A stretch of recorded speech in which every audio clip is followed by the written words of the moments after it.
같이 봅니다. 내가 전한 복음대로 다윗의 씨로 죽은 자 가운데서 다시 살아나신 예수 그리스도를 기억하라.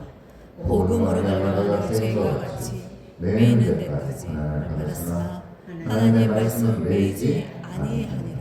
그러므로 내가 택함 받은 자들을 위하여 모든 것을 참음은 그들도 그리스도 예수 안에 있는 구원을 영원한 영광과 함께 받게 하려 믿보다 이 말이여 우리가 주와 함께 죽었으며 또한 함께 살 것이요. 아멘.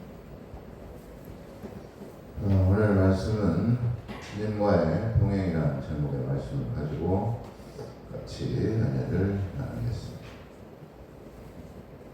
아프리카 벽원에 보면 이런 말이 있습니다. If you want to go fast, go alone. But if you want to go far, go together. 빨리 가려면 혼자 가고 멀리 가려면 같이 가라라는 말이죠. 혼자 가면 빨리 갈 수 있을지는 몰라도 같이 갈 때 서로의 힘이 되고 함께 할 때 서로에게 위로와 기쁨이 되는 것은 아마도 혼자 빨리 가는 사람은 느끼지 못하기 때문에 이런 말이 나오는 것입니다. 여러분은 누구와 함께 인생의 여정을 함께 하고 싶으십니까? 요즘 시대를 보면 주인공보다 빌런이 더 주목을 받고 더 찬사를 받는 시대인 것 같습니다. 한마디로 악역을 맡은 사람에게 세상의 모든 눈에 초점이 맞추어져 있다는 얘기죠. 누가 더 악역을 실감나게 연출하느냐에 따라 사람들의 관심이 쏠리고 있습니다. 그런데 그런가 하면 선한 일을 잘 드러내지 않고 선한 일은 잘 감추어지고 악한 일들만 일어나는 세상을 바라볼 때 과연 예수님을 믿는 사람은 이러한 세상에서 과연 어떻게 살아가야 될까? 어느 편에 서서 살아가야 되나?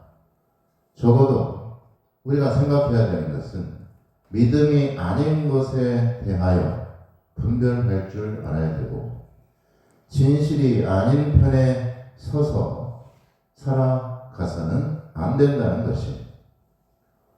어느 교회 전도사님이 말할 때마다 정말로 말을 하니까 한 교인이 그 전도사님에게 물어봤어요. 왜 말끝마다 정말로라는 말을 합니까? 그러자 그 전도사님이 우리 목사님은 말할 때마다 참으로 말을 합니다. 그래서 저는 정말로 말을 합니다. 그러자 그 교인이 다시 목사님에게 찾아갔어요. 목사님 왜 말끝마다 참으로라는 말을 합니까? 그러자 그 목사님 하는 말이 예수님께서 가장 중요한 말씀을 하실 때마다 진실로 말을 한다고 그 교인에게 말을 해줬다는 것입니다. 우리가 누구를 닮아가느냐가 중요하다는 얘기죠. 거짓말하는 사람과 같이 있으면 같이 거짓말쟁이가 되는 것입니다. 동조가 되는 것이고 동범이 되는 것이죠. 그러나 거짓이 진실을 이길 수는 없습니다. 악한 마음에서 악한 말과 행동이 나온다는 얘기입니다. 예수님께서 분명히 그러셨죠. 누가복음 6장 43절 45절 보면 못된 열매 맺는 좋은 나무가 없고 또 좋은 열매 맺는 못된 나무가 없느니라. 나무는 각각 그 열매로 아나니 가시나무에서 무화과를 또는 찔레에서 포도를 따지 못하느니라. 선한 사람은 마음에 쌓은 선에서 선을 내고 악한 자는 그 쌓은 악에서 악을 내나니 이는 마음에 가득한 것을 입으로 말함이니라. 속에 있는 것이 악하니까 악한 것이 나오는 것입니다. 또 야고보서 3장 10절 13절에 보면 한 입에서 찬송과 저주가 나오는도다. 내 형제들아 이것이 마땅하지 아니하니라. 한 입에서 찬송과 저주가 나올 수 없다라고 말을 하는 것이죠. 샘이 한 구멍으로 어찌 단물과 쓴물을 내겠느냐? 내 형제들 어찌 무화과 나무가 감람 열매를 포도나무가 무화과를 맺겠느냐? 이와 같이 짠물이 단물을 내지 못하느니라. 너희 중에 지혜와 총명이 있는 자가 누구냐? 그는 선행으로 말미암아 지혜에 오냐함으로 그 행함을 보일지니라. 무슨 말이죠? 내 속에 선함이 있으면 선한 행위가 나오는 것이고, 내 속에 악한 것이 있으면 악한 것이 나온다는 것입니다. 결국 나오는 것이 험한 말이고 나오는 것이 욕이라면, 지금 하고 있는 일이 거짓되고 또 악한 일이라면 그 사람의 속은 더 악할 수밖에 없다는 얘기입니다.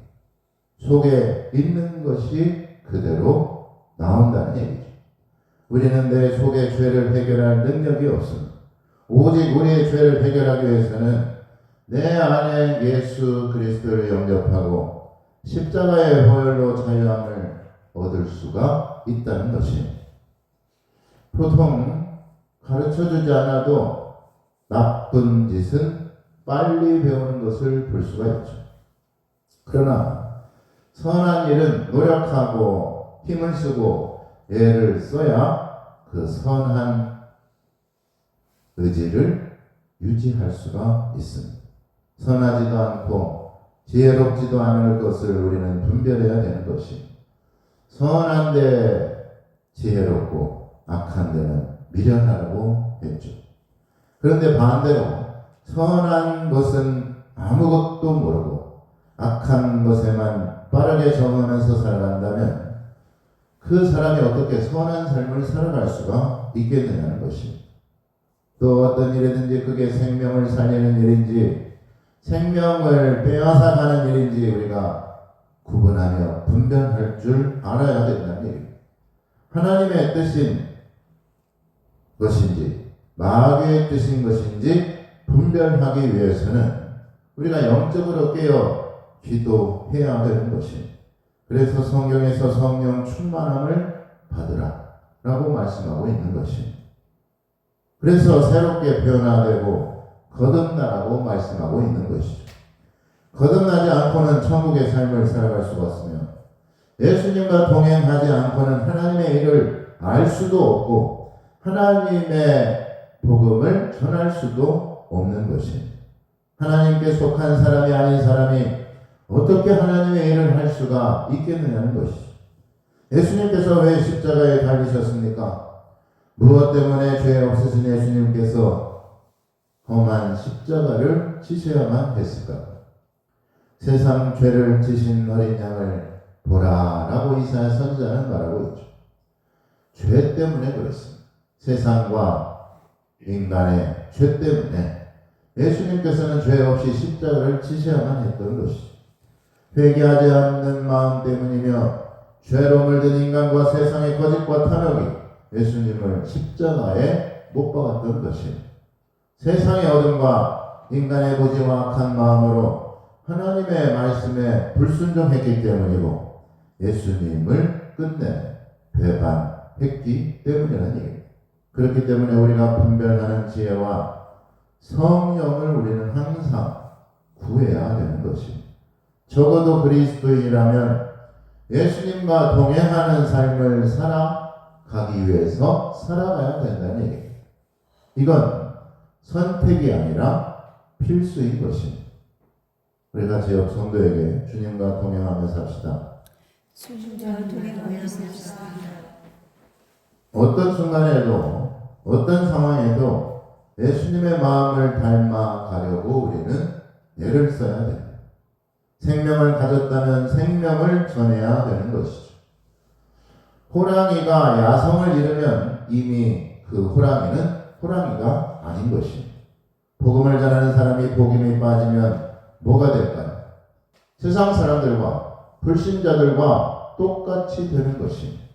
세상에 악할수록 하나님을 믿는 사람들은 더 하나님께 나아가야 되고 더 선하게 살아가야 되며 더 주님을 가까이 하며 살아가야 된다니 더 기도해야 되고 더 말씀을 붙잡고 살아가야 되는 줄 믿으시기 바랍니다.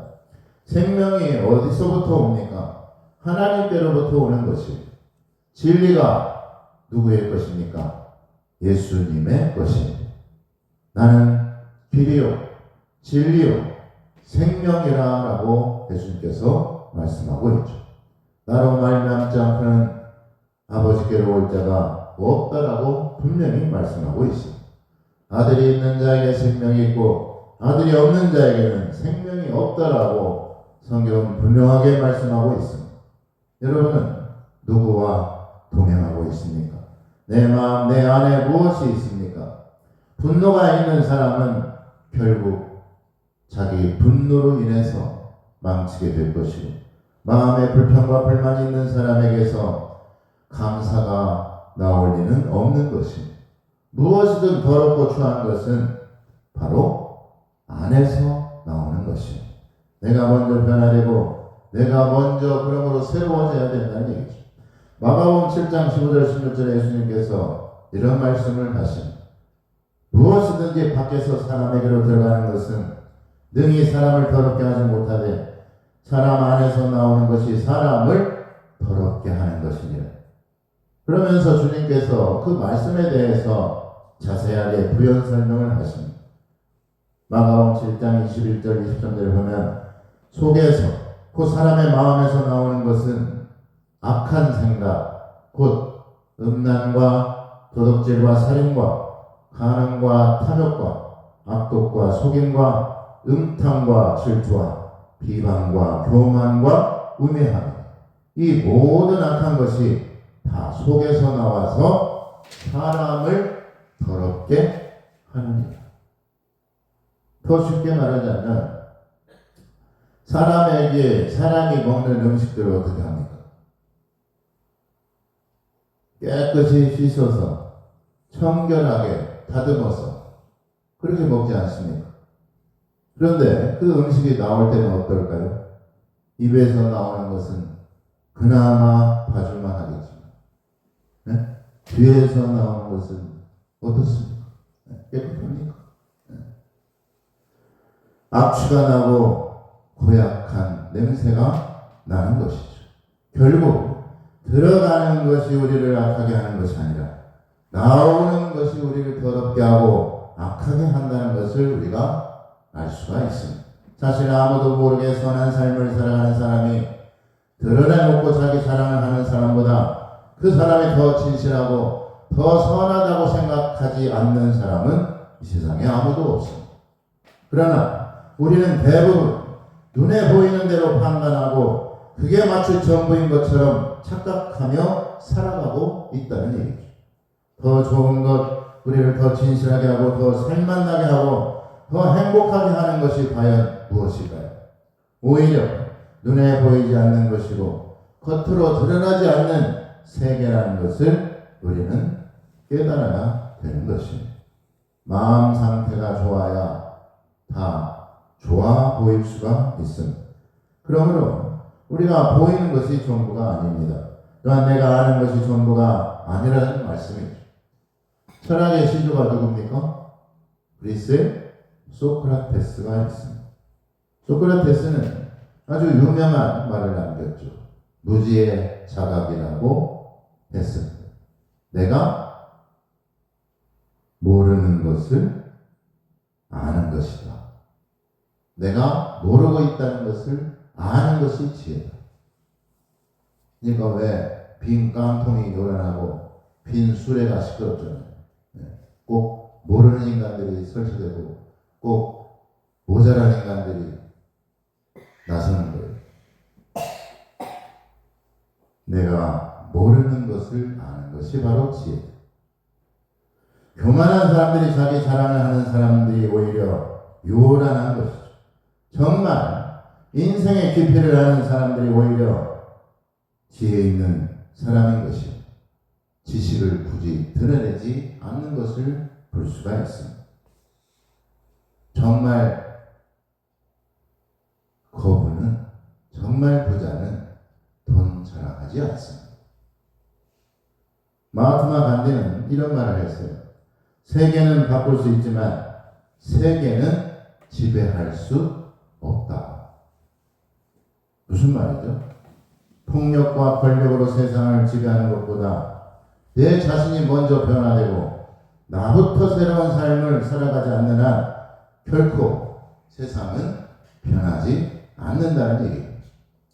자신이 얼마나 큰 죄인인 줄도 모르면서 자신의 커다란 들보는 보지 못하면서 남의 눈 속에 있는 눈에 보이지도 않는 티를 보겠다고 하는 것이 바로 세상 사람들의 모습이죠.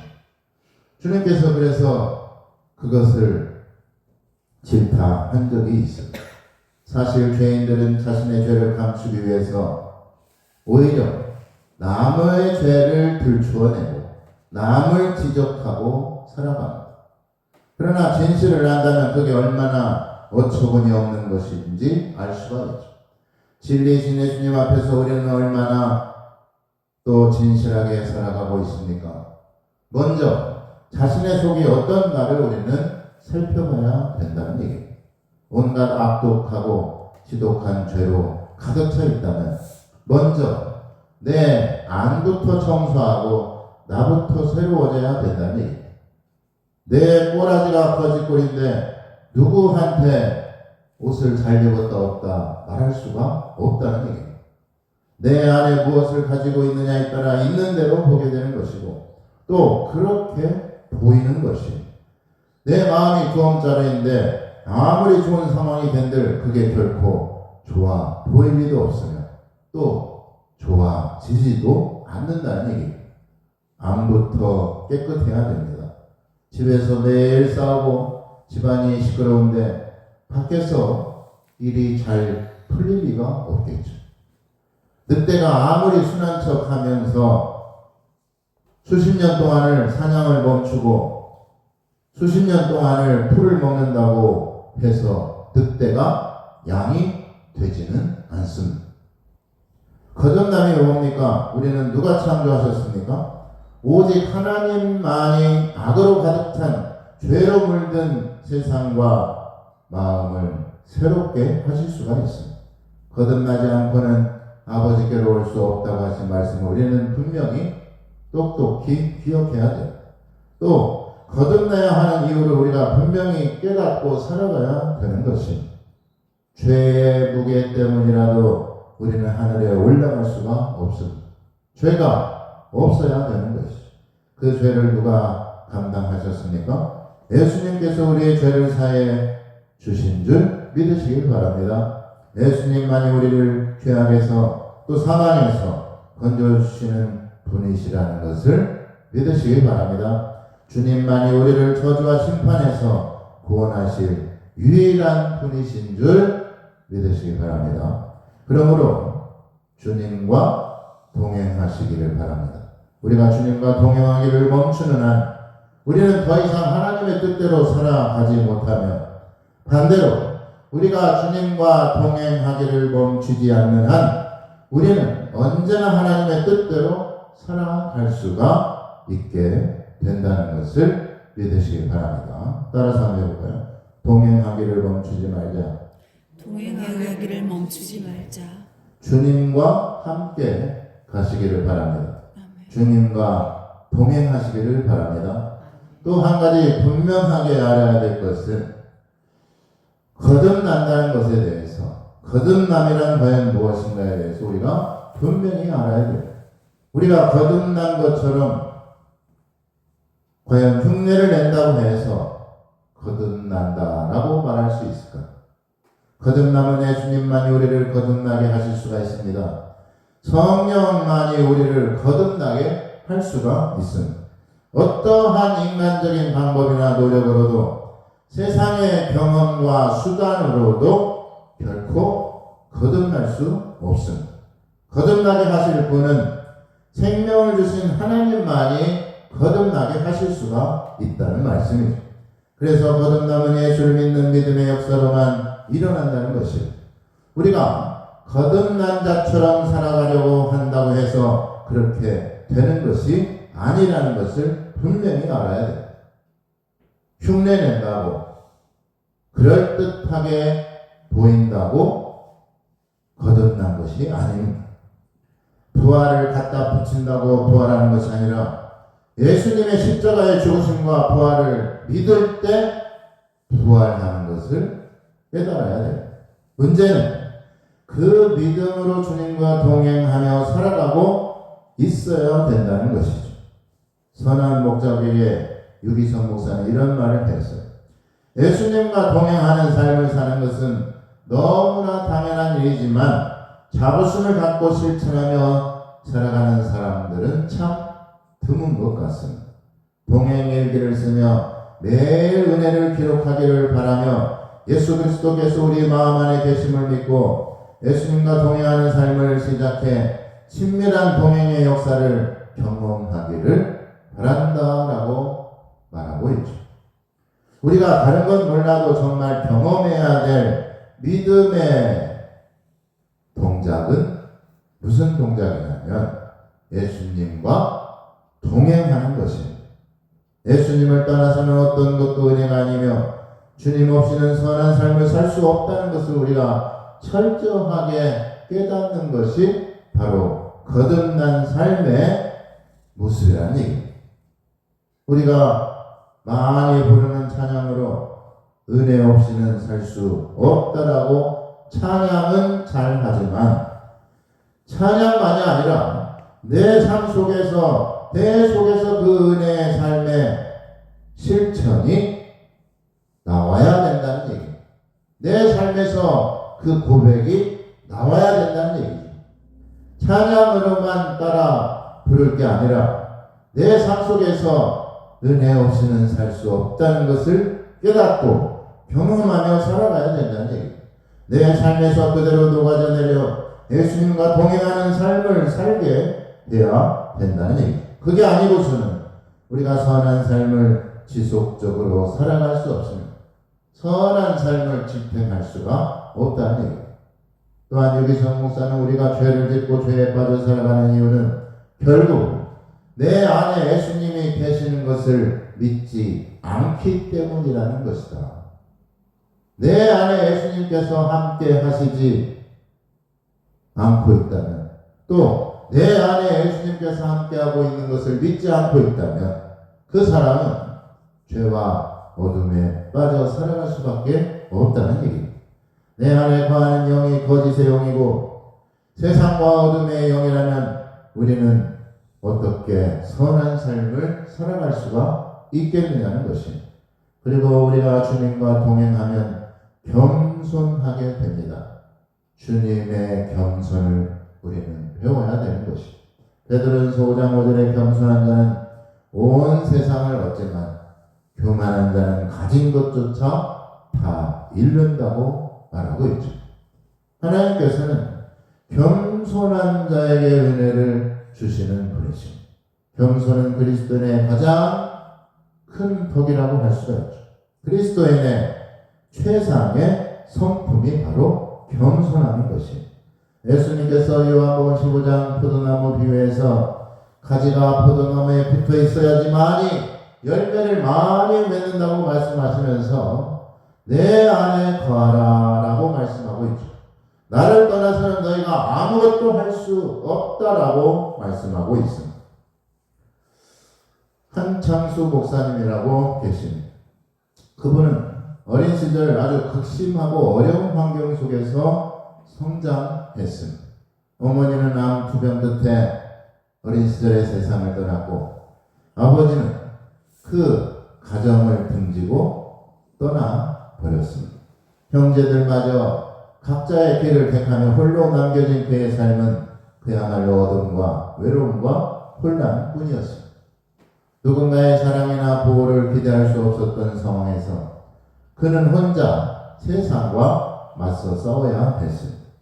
이 고난 속에서 한창수 목사님은 마음 깊은 곳에 절망적인 외로움과 씨름하고 있을 때 성경 말씀 한 구절이 떠올랐습니다. 로마서 8장 28절에 하나님을 사랑하는 자 곧 그때로 부름을 입은 자들에게는 모든 것이 합력하여 선을 이루는, 이 말씀이 단순히 자신을 위로하는 말씀이 아니라 그것은 절망과 혼동 속에서 하나님의 섭리가 여전히 나한테 일어나고 있다는 것을 깨닫게 해주는 말씀이었기 때문에 그렇습니다. 여전히 혼돈스럽고 여전히 고독하고 여전히 괴롭고 힘든 상황이지만 하나님께서는 그 상황에서도 하나님의 선하신 역사를 이루어 가신다는 말씀이죠.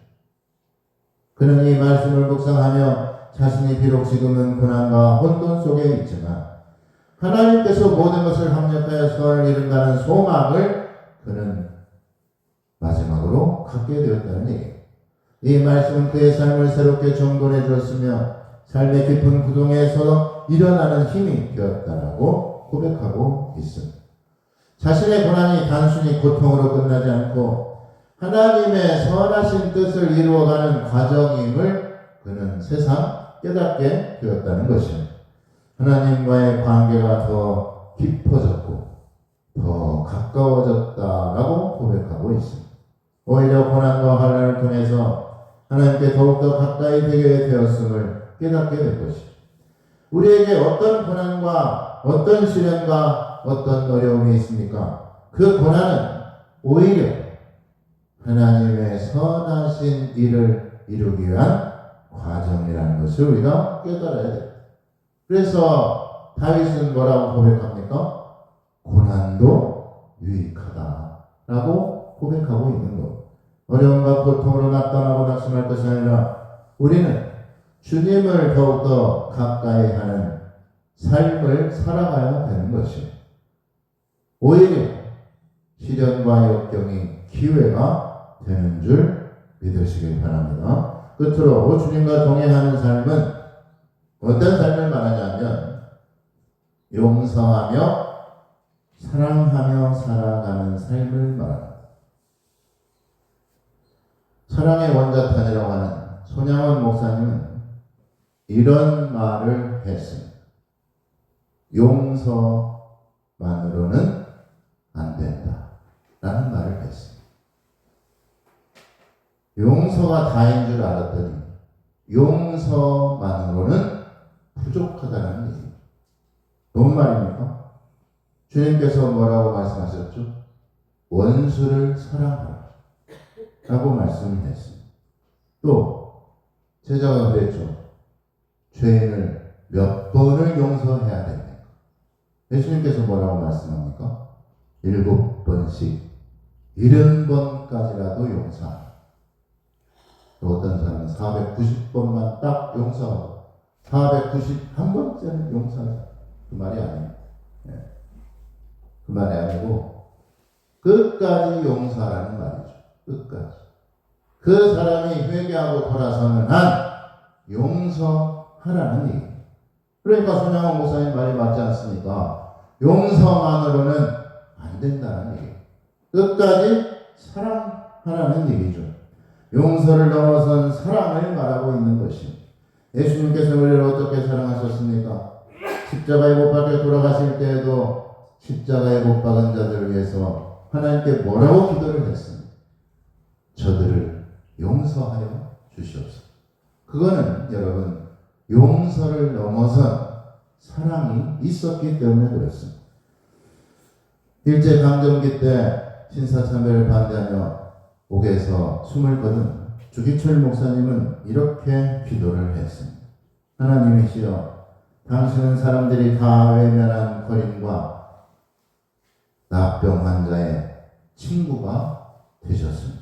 존귀하신 당신이 그토록 낮아지셨으니 비천한 저는 어디까지 낮아져야 되겠습니까? 당신이 제자의 발을 씻기셨으니 나는 납병 환자의 발을 핥겠습니다. 모든 사람의 발 앞에 짓밟히는 먼지와 티끌이 되게 하여 주시옵소서. 용서보다 큰 사랑을 그는 우리에게 말하고 있는 것입니다. 주님께서 낮고 천한 땅에 오신 이유, 낮아지시고 겸손하신 단 하나의 이유는 세상과 죄인들을 사랑해서라는 것입니다. 우리를 죄에서 절망해서 죽음에서 구원하시기 위해서 예수님께서는 철저하게 낮아지신 것입니다. 겸손하신 주님과의 동행, 용서와 사랑으로 우리와 함께 하시는 주님을 우리는 영원토록 동행하며 주님을 닮아가는 삶을 살아갈 수 있기를 예수님의 이름으로 축원합니다. 기도하겠습니다.